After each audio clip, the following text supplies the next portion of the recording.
দক্ষিণেশ্বর মন্দিরে ভক্ত সঙ্গে শ্রীরামকৃষ্ণ দ্বিতীয় পরিচ্ছেদের প্রথম অংশ। ঠাকুর শ্রীরামকৃষ্ণ ও তাহার নরেন্দ্রকে সন্ন্যাসের উপদেশ।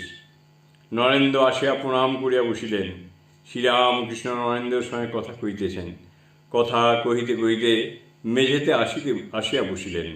মেঝেতে মাদুর পাতা। এতক্ষণে ঘর লোকে পরিপূর্ণ হইয়াছে, ভক্তেরও আছেন, বাহিরের লোকও আসিয়াছেন। শ্রীরামকৃষ্ণ নরেন্দ্রের প্রতি, ভালো আছিস? তুই নাকি গিরিশ ঘোষের ওখানে প্রায়ই যাস? নরেন্দ্র, আজ্ঞে হ্যাঁ, মাঝে মাঝে যাই। ঠাকুর শ্রীরামকৃষ্ণের নিকট গিরিশ কয় মাস হইল নূতন আসা যাওয়া করিতেছেন। ঠাকুর বললেন, গিরিশের বিশ্বাস আঁকড়ে পাওয়া যায় না। যেমন বিশ্বাস তেমনি অনুরাগ।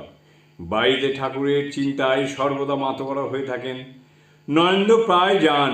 হরিপদ, দেবেন্দ্র ও অনেক ভক্ত তাঁর বাড়িতে প্রায় যান।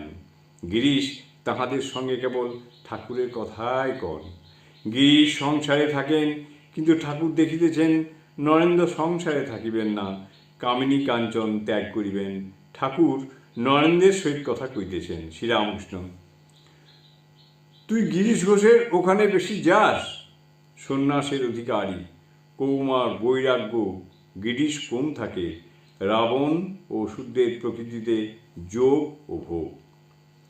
কিন্তু রসুনের বাটি যত ধৌ না কেন, গন্ধ একটু থাকবেই। ছোবরারা শুদ্ধ আধার। কামিনী কাঞ্চন স্পর্শ করে নাই।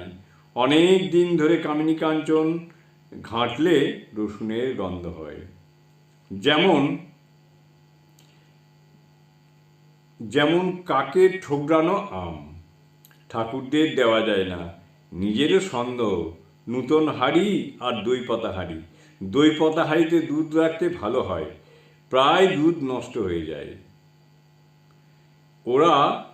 ওরা থাক আলাদা, যোগও আছে, ভোগও আছে। যেমন রাবণের ভাব, নাগকন্যা দেবকন্যাও নেবে, রামকেও লাভ করবে। অসুরা নানা ভোগও করছে, আবার নারায়ণকেও লাভ করছে।